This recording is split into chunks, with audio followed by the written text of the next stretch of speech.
Remue ménage. Remue ménage.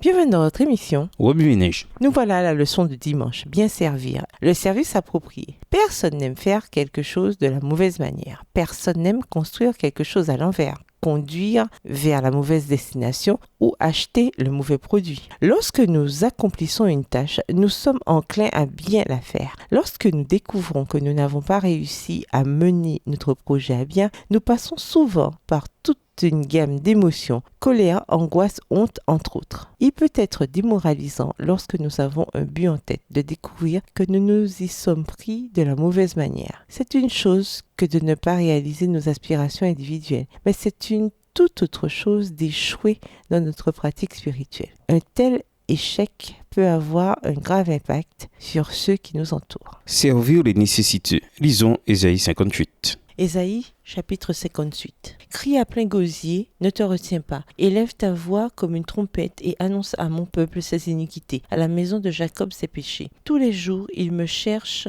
ils veulent connaître mes voies, comme une nation qui aurait pratiqué la justice et n'aurait pas abandonné la loi de son Dieu. Ils me demandent des arrêts de justice, ils désirent l'approche de Dieu. Que nous sert de jeûner si tu ne le vois pas, de mortifier notre âme si tu n'y as point égard. Voici le jour de votre jeûne, vous vous livrez à vos penchants et vous traitez durement tous vos mercenaires. Voici vous jeûnez pour disputer et vous querellez, pour frapper méchamment du poing. Vous ne jeûnez pas comme le veut ce jour, pour que votre voix soit entendue en haut. Est-ce là le jeûne auquel je prends plaisir? Un jour où l'homme humilie son âme, courber la tête comme un jonc et se coucher sur le sac et la cendre. Est-ce là ce que tu appelleras un jeûne, un jour agréable à l'Éternel? Verset 6. Voici le jeûne auquel je prends plaisir. Détache les chaînes de la méchanceté, dédoue les liens de la servitude, renvoie libre les opprimés, et que l'on rompe toute espèce de joug. Partage ton pain avec celui qui a faim, et fais entrer dans ta maison les malheureux sans asile.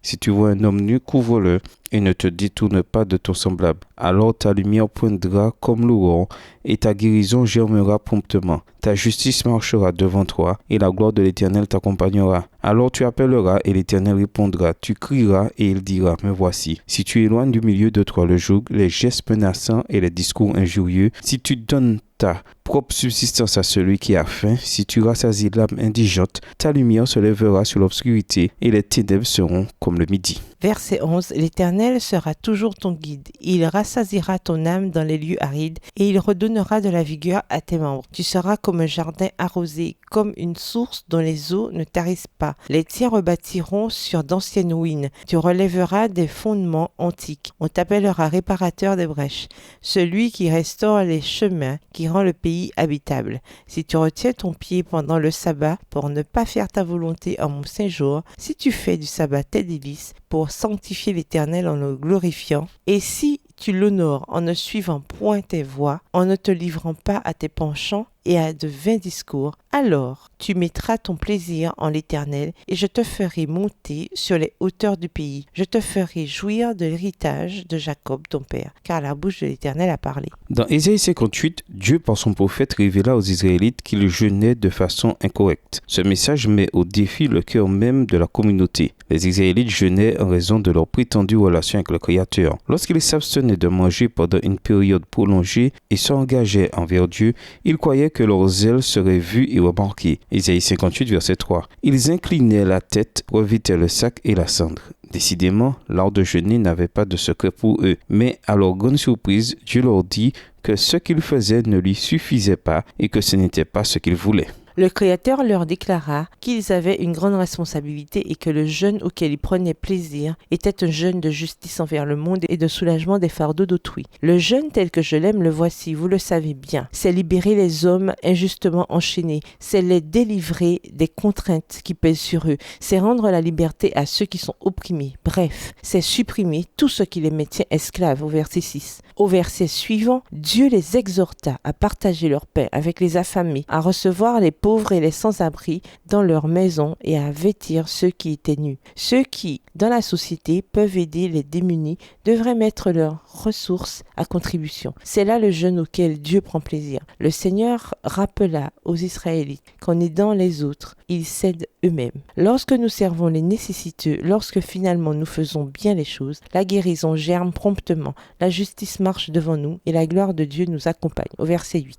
Servir malgré nos différences. Nous vous invitons à lire Acte 10. Pierre, un juif pieux, pensait lui aussi qu'il vivait de la bonne manière. N'avait-il pas accepté les enseignements du Dieu homme Jésus de Nazareth? N'avait-il pas suivi Jésus quelques années en tant que disciple? N'avait-il pas vu son Seigneur se faire emmené au lieu d'exécution? N'avait-il pas été témoin de sa résurrection et reçu le Saint-Esprit? Pierre s'était engagé à suivre son maître. Si sa motivation était bonne, sa méthodologie en revanche ne l'était pas. Il était encore influencé et affecté par sa culture et son éducation. Il luttait pour accepter ceux qui n'étaient pas juifs. Acte 10, Galates 2, les versets 11 à 14. Bien qu'essayant de vivre correctement, il faisait fausse route. Pierre reçut une étrange vision. Il aperçut toutes sortes de quadrupèdes, puis reçut l'ordre de les tuer et de les manger. En bon juif qu'il était, il s'opposa à cet ordre parce que les animaux de la vision étaient impurs. C'est alors qu'il entendit une voix dire « Ne considère pas comme impur ce que Dieu a déclaré pur ». Acte 10, verset 15. Il ne comprit clairement ce message divin que lorsque les hommes de Corneille arrivèrent à la maison où il logeait. Corneille était un gentil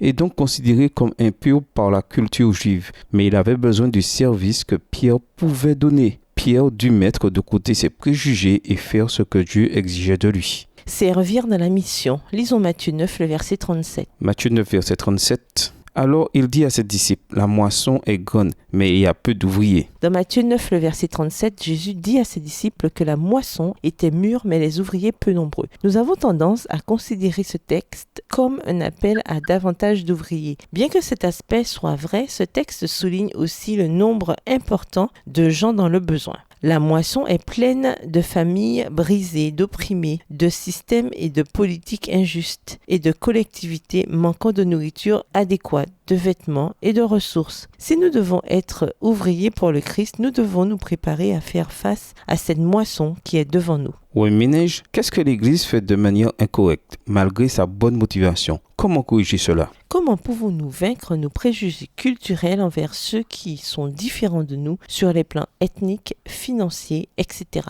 Si les gens aiment Dieu, pourquoi les ouvriers sont-ils peu nombreux pour la moisson? Au revoir. Et à demain si Dieu veut. Remue ménage. Remue ménage.